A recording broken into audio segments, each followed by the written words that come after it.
Agaseke k'amakuru mu karere ngapfunduriye muri Uganda. Depite Mathias Mpuuga utavuga n'ubutegetsi muri Uganda yatangaje ko igihugu gikeneye impinduka muri politiki cy'akanere mu rya Perezida Museveni rigiye kumara imyaka 39 ku butegetsi rigatanga umwanya. Uyu munyapolitiki avuga ko byaba byiza habayeho impinduka mu butegetsi bwa Uganda uko bwaba aribwo bwa mbere iki gihugu kibayemo impinduka zinyuze mu mahoro kuva cyabona ubwigenge. Ikinyamakuru Daily Monitor ko bwana Mathias Mpuuga asanga hakenewe ibiganiro bihuje abanya-Uganda bose bakagena hazaza h'iki gihugu nyuma ya Perezida Museveni kuko bigaragara ko azasiga inkuru mbi musozi. Mpuuga asanga kuva mu 1962 amatora muri Uganda atarigeze aca mu mucyo n'umunsi n'umwe, kandi kuri we ngo iki nicyo gihe cyo kwicara bagatekereza umuntu uzahabwa ubutegetsi nyuma ya Perezida Museveni. Bwana Museveni amaze imyaka 39 ategetse Uganda, nta kimenyetso na kimwe kigaragaza ko mu matora ya 2026 azarira abandi banyapolitiki agahigama. Hari abasesenguzi mu bigo mpuzamahanga bavuga ko ihererekanya ry'ubutegetsi muri Uganda ryamaze kugana habi, kuko kuva umuhungu wa Perezida Museveni Jenerali Muhoozi Kainerugaba yagaragaza ko ashaka gusimbura se, yahise arushaho gukomeza ibintu. Ubu impungenge ngo ni zose ku buryo bizagenda nyuma ya Perezida Museveni, kuko arabona ko ubutegetsi buzafatwa n'uzaba yamennye amaraso menshi kurenza abandi. Ababivuga batya bashingira kuvuga ko umuryango wa Perezida Museveni wikuye ibyiza byose by'igihugu ku buryo ubona ko kurekura biri kure nk'ukwezi, abandi bakabona ko barwaniye ubutegetsi bakabuha Museveni yabashyize ku ruhande, kandi bakaba badashaka ko bategekwa n'umuhungu we wavutse bareba. Hari abanditsi bagaragaza ko ubutegetsi bwa Perezida Museveni butandukanye cyane no kuba bukeka ubwo wajyaga mu ishyamba, kuko ishyaka NRM risa n'iryashimuswe rigahinduka ubutegetsi bw'umuntu umwe wica agakiza. Yaba ishyaka NRM cyangwa se Perezida Museveni ubwe, nta n'umwe uravuga uko bizagenda nyuma ya Perezida Museveni cyangwa se ku matora ari imbere, uretse ko bacurabwenge b'ishyaka bakunze kuvuga ko batazashyigikira umwana, ni ukuvuga Muhoozi kandi isa gihari, ariko bashyigikiye Jenerali Muhoozi bagasanga bari abantu b'ibisambo borera kuri Perezida Museveni bamufatiranije n'izabukuru badashaka kumurekura. Uyu musirikare uvugisha abatari bake kubera ubutumwa atanga ku mbuga nkoranyambaga, ubu yazanye ibindi bice birimo ku itegeko rihana abaryamana bahuje ibitsina, ni ukuvuga abatinganyi ryashyizweho umukono na Perezida Museveni mu mwaka wa 2023 rikwiye kuvanwaho 2026. Uyu musirikare usanzwe ari umuhungu wa Perezida Museveni yatangarije kuri urubuga nkoranyambaga yahise ko aherutse mu Buyapani, abo muri iki gihugu bakamubaza impamvu muri Uganda bahohotera abaryamana bahuje ibitsina. Muhoozi ku rubuga yahise ati vuba nari mu Buyapani, abantu bambaza impamvu turi gutoteza abaryamana bahuje ibitsina, naratunguye cyane, birambabaza cyane. Abayapani n'abarwanyi nkatwe ndabubuha cyane, nababajije ko turi kubahohotera, bambwira kuri iryo tegeko ati bene gihugu mureke dukureho iri tegeko rito, inshuti zacu hirya no hino ku isi ziri kutwumva nabi. Jenerali Muhoozi yatangaje ko batinganyi bakeneye ubufasha bw'amasengesho kugira ngo bahinduke aho kubashyiriraho itegeko ribahana. Ati 2026 tuzakureho itegeko rirwanya abaryamana bahuje ibitsina, ni abarwayi ariko kubera rurema yabaremye, niki twakora? Yewe n'ikiboko nticyakora, tuzabasengera. Kuva Perezida Museveni yakira umukono kuri iri tegeko muri Gicurasi 2023, ibihugu by'uburengerazuba bw'isi byasabye Uganda kurihagarika, ariko yarabyanze. Yagaragaje ko adashobora kwemera ko ibikorwa bitari ibya kimuntu bihabwa intebe mu gihugu ategetse. Nararanganije amaso mu binyamakuru byandikirwa muri Kongo Kinshasa, abanyamakuru bakize amakaramu ku mpapuro barandika. Banatwe mu batangaje ko kuwa gatanu wishe abasirikare benshi bagize iroro ry'ingabo za leta ya Kongo nyuma y'imirwano yasize yigaruriye agace ka Katare muri teritwari ya Masisi. Umuvugizi w'ishami rya gisirikare muri uriya mutwe Leta Colonel Uringoma yatangaje ko usibye kwivugana ingabo nyinshi za leta M23 anafashe intwaro nyinshi umwanzi yataye. Uringoma ntiyigeze atangaza umubare nyawo w'ingabo za Kongo M23 yishe, gusa amakuru agaragaza ko mu mirwano yo kuwa kane uyu mutwe wica abasirikare 35 bagize iroro ry'ingabo za leta ya Kongo, barimo abakoloneli babiri muri FDLR. Usibye Katare M23 kuwa gatanu yanigaruye agace ka Kasheberi kari gasanzwe ari indiri ikomeye y'umutwe wa FDLR,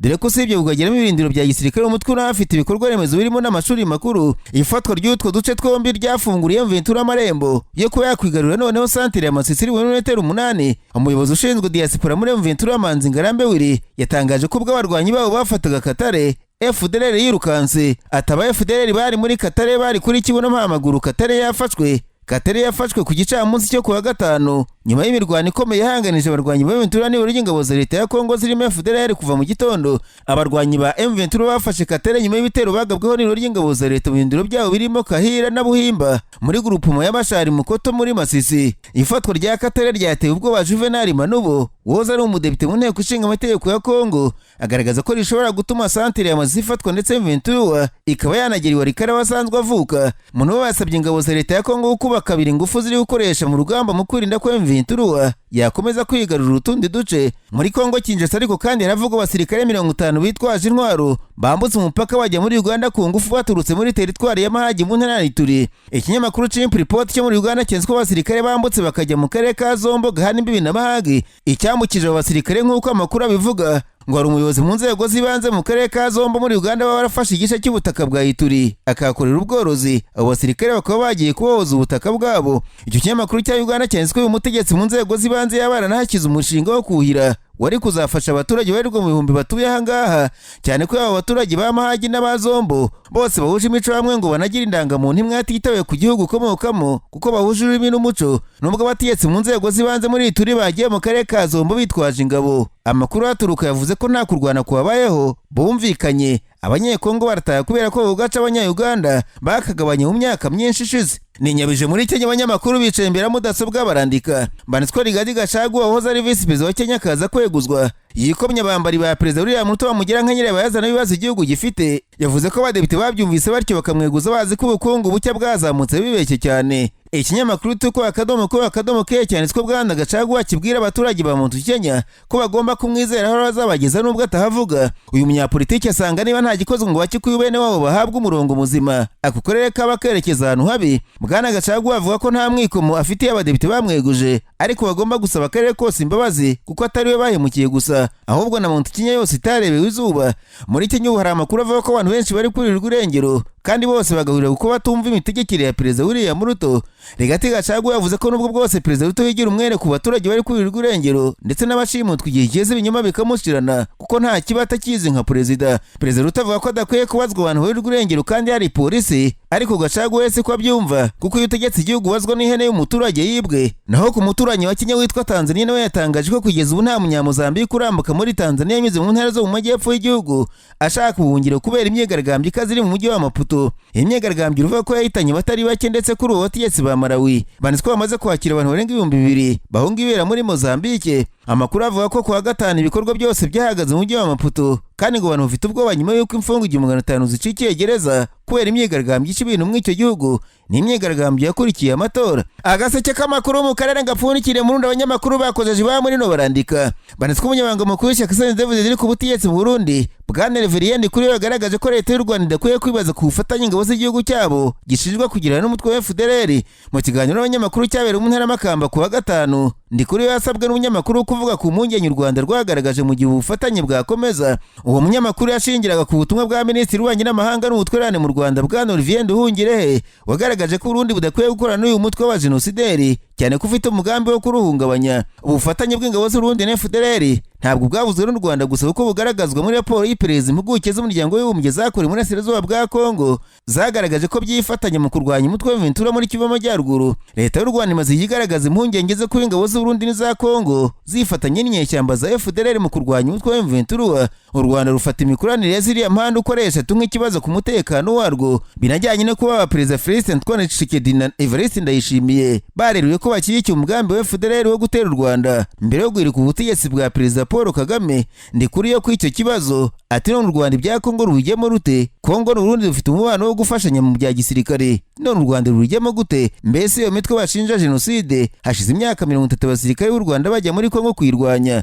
niba batarayimaze ni nk'ako kajagari nyine baba bateza. Umunyamabanga mukuru wa David yakomeje agira ati biriya ni ibintu bitwaza ukomeza wiriza nta kwiriza. Kubera rero abarundi bafite umubano mwiza n'abanyekongo bari gufashanya none umuntu ntafasha undi, none birababaje. Wababara kubera iki? Ku gihugu cyabo gifite umupaka ibyo hakurya bishinzweho iki cyangwa bariyo? Ayo ni amagambo ya Reverien Ndikuri yunze mu magambo yavuzwe n'abari mu muvugizi wa guverinoma ya Kongo Patrick Muyaya ashimangira ko nta barwanyi ba FDLR bari mu Burasirazuba bwa Kongo ko nta birindiro bizwi bafite. Icyakora ibise ko bandi babyumva uko abayobozi bo muri Kongo Kinshasa bari mu Minisitiri w'Ububanyi n'Amahanga w'iki gihugu Madame Therese Kayikwamba Wagner n'umuvugizi w'ingabo za Brigadier General Sylvain Kenge Bomusa bageze bemeza ko uyu mutwe wayo kandi kumaze imyaka myinshi uhungabanya umutekano w'abanyekongo. Bwana Ndikuri yabajwe kandi inyungu ingabo z'u Burundi zikura mu kurwanira mu Burasirazuba bwa Kongo asubiza ko ari inyungu zigaragara kuri buri wese kandi ko kurwanya imitwe irimo urwanya ubutegetsi bw'igihugu cyabo ikorera muri Kongo Kinshasa bifasha mu kubungabunga umutekano w'abarundi. Muri iki kiganiro kandi umunyamabanga mukuru w'ishyaka riri ku butegetsi Burundi yanagarutse kuri Bwana Rengiyome Bunyoni woza ari umukuru wa polisi y'u Burundi abaminisitiri w'intebe kuri ubu rafunzwe yakatiwe burundu. Reverien Ndikuriyo yatangaje ko gufungura General Arengiyome Bunyoni wabaye minisitiri w'intebe ntacyo byahindura ku bukungu bw'igihugu bukomeje guhungabana. Ndikuriyo baramubajije ati bigaragaye ko Arengiyome Bunyoni ababariwe byagira icyo bifasha mu kuzahura ubukungu, bikanagaragara ko yakwemera guca bugufi akemera kubaha inzego zimukuriye, ese ishyaka CNDD-FDD ryasaba ko habwa imbabazi? Ndikuriyo yashubije umunyamakuru ko ntacyo Bunyoni yari afite cyahungabanya ubukungu bw'u Burundi kandi ngo aramutse apfuye igihugu cyabo cyakomeza kikabaho, agaragaza ko nta muntu ukwiye kwibaza niba yabarirwa akarekurwa. Mu gusubiza Ndikuriyo ati none Bunyoni si umuntu yari afite iki cyahungabanya ubukungu, none ko ari umuntu apfuye, umuntu uvuze ko ari we bishingiraho apfuye imperuka yaza ku isi. Umunyamabanga mukuru wa CNDD-FDD yahishuye ko Bunyoni yakoze ikosa rikomeye ryo kuvugirira abanyamuryango ishyaka ryabaga ryafatiye ibihano. Ati ikosa rya mbere yakoze mu ishyaka no gushaka kuvugira abo twahannye, abantu bo mu rugo iyo twarabahannye kubera ko batakurikije intumbero y'ishyaka, tubohannye ashaka kubavugira, bashoboza n'urubanza barugeza ku buyobozi bukuru. Ndikuriyo yatangaje ko yaburiye Bunyoni kuri urubanza nirusuzumwa bikagaragara ko bayavugiye bakoze amakosa, ibihano bafatiwe bizava ku mwaka umwe bikagezwa ku myaka 5. Ngo icyo gihe Bunyoni yashubije Ndikuriyo ko abo bantu barengana, ageze ikibazo cyabo kuri Perezida Boris Ndayishimiye usanzwe ari umuyobozi mukuru w'ishyaka CNDD-FDD ngo bagire abantu bakuruma imbere. Yashimangiye ko Bunyoni atari kamara ku bukungu bw'u Burundi, ati sha niba amaboko birora ahinga u Burundi bwose dufite miliyoni hafi 30 z'amaboko, nta muntu umwe nta bantu babiri wavuga ngo batariho napfa, amaboko abiri ntiyasumba miliyoni 30. Bunyoni yari afite ijambo rikomeye haba muri politiki no mu nzego z'umutekano kuko yanayoboye polisi y'u Burundi, ahabwa ipeti rya Jenerali, wafungiye muri gereza nkuru ya Gitega aho yakatiwe igifungo cya burundu nyuma yo guhamwa ibyaha birimo gushaka guhungabanya umutekano w'igihugu, gushaka kwica umukuru w'igihugu no gutunga intwaro mu buryo bunyuranye n'amategeko.